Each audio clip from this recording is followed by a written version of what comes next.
नमस्कार। तो हमारी आज की कहानी है नाक काटी रानी की। नहीं, रानी साहिबा की नाक कटी हुई नहीं थी। यहाँ मामला कुछ उल्टा था। 29 मई 1658 को सामूगढ़ की लड़ाई में दारा शिकोह अपने भाई औरंगजेब से हार गया था।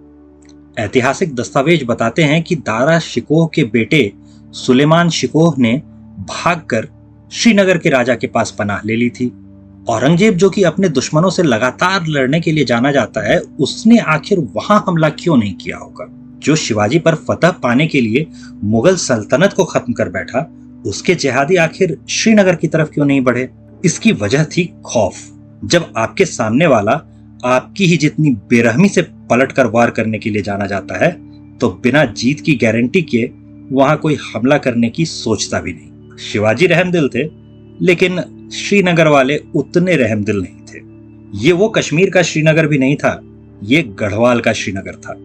इसे राजा अजय पाल ने 1338 के आसपास बसाया था। करीब 200 साल बाद राजा महीपति शाह ने गढ़वाल की इस राजधानी से 1622 के आसपास शासन संभाला।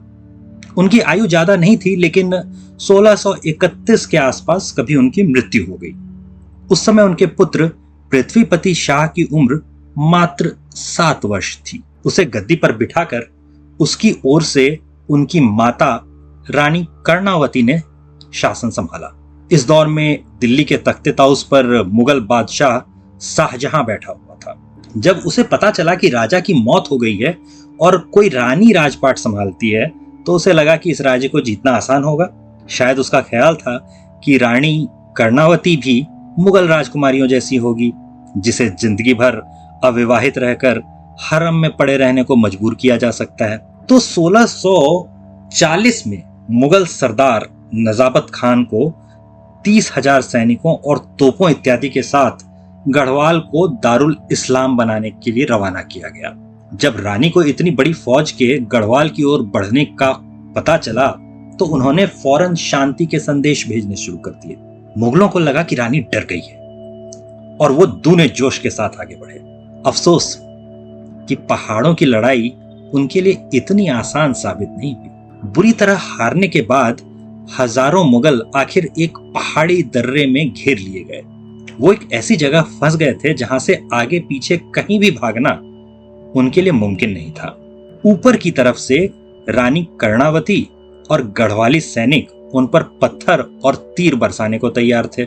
आखिरकार मुगल सरदार नजाबत खान ने संधि का प्रस्ताव भेजा।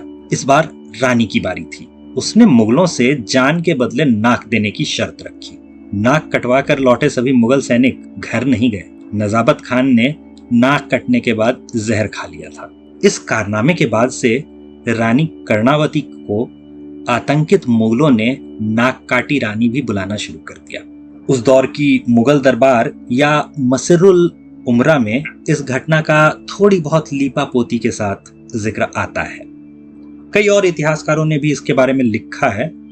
रानी कर्णावती का महत्व इसलिए भी है क्योंकि वो मुगल राजाओं की तरह नहीं थी। आज के दौर का जो राजपुर कैनाल देहरादून को पानी पहुंचाता है, उसका निर्माण भी रानी कर्णावती ने ही करवाया था। उनके करवाए हुए निर्माणों में से कई आज भी सुरक्षित हैं। औरंगजेब ने सुलेमान शिकोह को पकड़ने के लिए बाद में फौजें भेजी थी। वो भी हारकर वापस आ गई थी। उनकी नाक काटी गई थी या नहीं, ये मालूम नहीं। हाँ, रानी कर्णावती के बारे में इतिहास की किताबें अधिकांश मौन हैं। संभवतः इतिहासकारों को भारतीय जीतों में रुचि नहीं रही हो। ऐसे ही 52 कहानियों का बंडल सैफरन सॉर्ड्स नाम की एक किताब में जरूर मिल जाता है। अगर कभी मौका मिले तो आप सैफरन सॉर्ड्स जरूर पढ़ सकते हैं। सन 800 से लेकर 1800 के बीच जो भारतीय लोगों ने अपनी जीत दर्ज की थी अलग अलग कई युद्धों में, उनके बारे में सैफरन सॉर्ड्स में कई कहानियां आपको मिल जाएंगी। बाकी इस कहानी की याद इसलिए आई क्योंकि कुछ लोग बता रहे हैं कि विजय में विनम्र होना चाहिए। उन्होंने पता नहीं किस रामायण में पढ़ लिया है कि राम ने लक्ष्मण को रावण से सीखने के लिए भेजा था।